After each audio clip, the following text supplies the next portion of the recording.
ગાંધીનગરની વાત કરીએ તો ગાંધીનગરમાં 1 કલાકમાં 3 ઇંચ જેટલો વરસાદ ખાબક્યો હોવાની વિગતો અત્યારે સામે આવી છે। વરસાદ પડતા દહેગામમાં ઠેર ઠેર જગ્યાએ વરસાદી પાણી ભરાઈ ગયા છે। શહેરના અનેક વિસ્તાર પાણી થઈ ગયા છે। પાણી ભરાતા સ્થાનિકો અને રાહદારીઓને હાલાકી ભોગવવાનો વારો આવ્યો છે।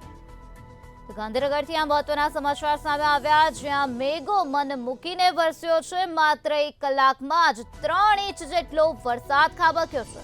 ત્યારે ધોધમાર વરસાદ વરસ્યો, જેના કારણે નીચાણવાળા વિસ્તારમાં વરસાદી પાણી ભરાવાની સમસ્યા જોવા મળી રહી છે, જેના કારણે વાહન ચાલકો અટવાઈ ગયા છે, તો બીજી તરફ સ્થાનિકોમાં પણ ભારે આક્રોશ વ્યાપેલો જોવા મળી રહ્યો છે। તો રોડ રસ્તા પર પાણીના દ્રશ્યો જોવા મળી રહ્યા છે। તો આ જ મુદ્દે વધુ માહિતી આપવા માટે આપણી સાથે સંવાદદાતા જનક પટેલ જોડાઈ ગયા છે।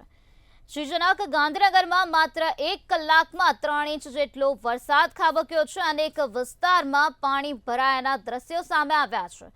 અત્યારે ત્યાં કેવો માહોલ જોવા મળી રહ્યો છે? અત્યારે ઠેર ઠેર પાણી ભરાયેલા છે।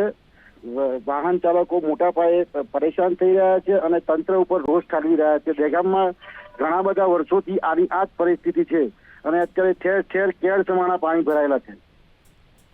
જી જનક, સમગ્ર માહિતી આપવા બદલ આભાર।